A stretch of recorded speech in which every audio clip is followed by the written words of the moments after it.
malam hari ini. Lambaikan tangan diberkati Tuhan pada malam hari ini. Beri tepuk tangan buat Tuhan Yesus Kristus. Saudara sudah diberkati?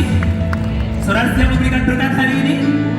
Berikan yang terbaik buat Tuhan Yesus Kristus. Ya, jangan ragu memberikan berkat kepada Tuhan.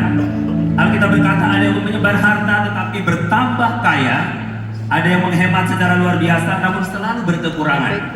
Siapa banyak memberi berkat, diberi kelimpahan. Siapa memberi minum, ia sendiri akan diberi minum. Mari kita berdoa.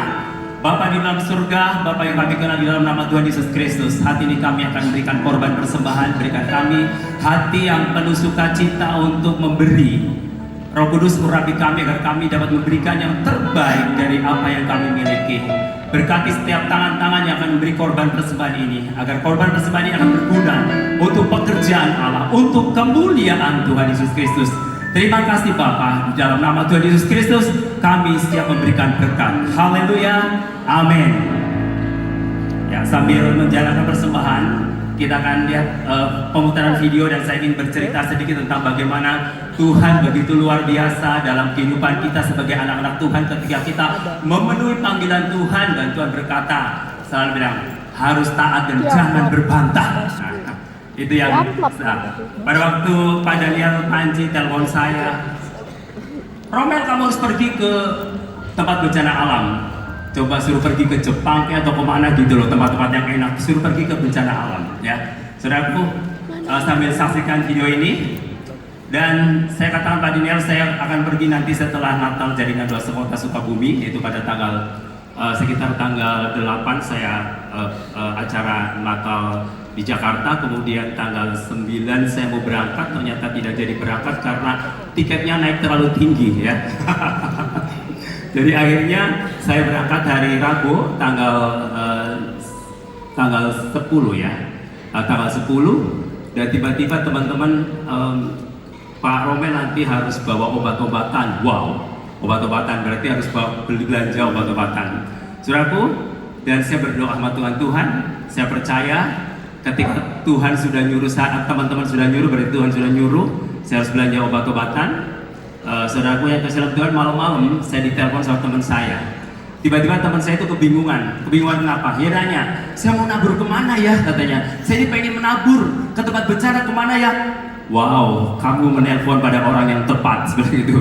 Saya besok mau belanja obat-obatan, kamu nanya mau nabur kemana ya, dan naburlah ke tempat yang tepat. Saya besok belanja. Oh, saya minta nomor rekeningnya. Akhirnya saya kasih nomor rekening dan puji Tuhan. Hari Selasa saya belanja obat-obatan dan Rabu subuh saya berangkat ke Sibolga. Saya tujuannya adalah Sibolga, dan tiba-tiba saya terbang dan sampai di Silangit. Saudaraku, berubah jadwalnya, saya harus ke Aceh Tamiang. Waduh, Aceh Tamiang ke apa? Kalau seandainya dari tadi Aceh Tamiang, saya harus ke terbang ke Kuala Namu, nggak usah ke Silangit. Jadi saya harus naik kendaraan lagi pergi ke Medan, dan saya akhirnya nyetir dari Medan 5 jam setengah. Saya bawa mobil nyetir, dan kemudian sampai di Medan jam 12 malam kami tidur, dan kemudian kami akhirnya besok berangkat ke Aceh Tamiang ya. Aceh Tamiang itu, saudaraku, pada bulan lalu sebelum saya ke Sibolga, memang kami dari Nias bersama Pak Ishak kami pergi ke Nias Barat, dan kemudian saya lanjut ke Nias Selatan, Pak Ishak kembali ke Jakarta, dan Tuhan suruh saya ke Sibolga, dan akhirnya saya ke Sibolga awal November, dan saya berdoa, doa keliling ya, dan kami mengikuti di sana. Saudaraku, ternyata saya janji sama orang Sibolga bahwa saya akan kembali untuk Natal bersama. Ternyata mereka terkena musibah, saudaraku, dan itulah yang Tuhan sedang goncangkan untuk dunia ini ya, supaya manusia itu sadar dan kembali kepada jalan yang benar.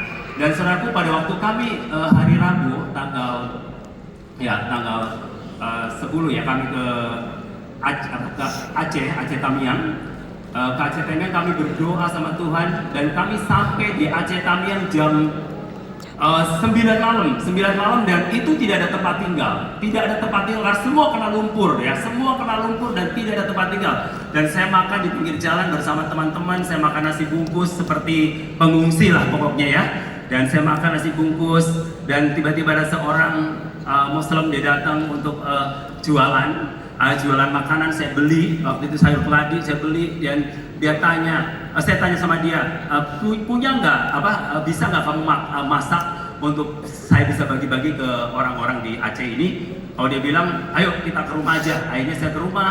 Dan setelah keluar saya ngobrol-ngobrol, saudaraku, saya ngobrol-ngobrol. Akhirnya dia tanya, Bapak mau nginep di mana? Dan kami tidak ada penginapan. Akhirnya keluarga, walaupun tidak seiman dengan kita, dia bilang begini, ya udah Bapak nginep di sini saja, kami tampung. Saudaraku, Tuhan punya cara yang ajaib. Pertolongan Tuhan itu tepat pada waktunya, dan kami tidak punya tempat tinggal, tidak punya penginapan. Dan ada satu keluarga yang tidak seiman dengan kita, tetapi saudara kita, dan dia tawarkan untuk kami menginap di situ. Akhirnya kami menginap di situ dan kami berdoa di situ. Dan saudaraku, di tempat itu ada air bersih, jadi kami bebas memakai air bersih. Sedangkan di tempat-tempat lain itu tidak ada air bersih. Yang luar biasanya pagi-pagi saya kaget, tiba-tiba ada telur 25 biji, telur rebus, dan kami tidak merasa membawa, dan kami tidak merasa memberi kepada ibu itu. Dan ibu itu berkata bahwa, Pak, ini ada telur 25, Bapak yang bawa ya? Saya tidak bawa, saya hanya memberi kepada mereka adalah beras dan buah, jeruk, ingat saya. Dan saya tidak membawa telur rebus, tapi telur rebus itu tiba-tiba datang 25 biji. Dan akhirnya kami bisa sarapan telur rebus, saudaraku. Kenapa? Karena waktu itu bawa beras, tidak ada gas, ya, tidak ada kayu, tidak ada listrik. Jadi kami nggak bisa masak, walaupun ada bahan untuk dimasak, tidak bisa masak. Tapi pertolongan Tuhan luar biasa. Saya yakin dan percaya itulah burung gagak yang membawa 25 biji telur rebus untuk sarapan pagi, sehingga anak-anak Tuhan tidak akan pernah kelaparan. Jadi saudaraku, kalau kita belajar untuk taat kepada Tuhan, kita nggak usah takut. Kemanapun pergi, Tuhan menyertai kita, karena itu janji Tuhan.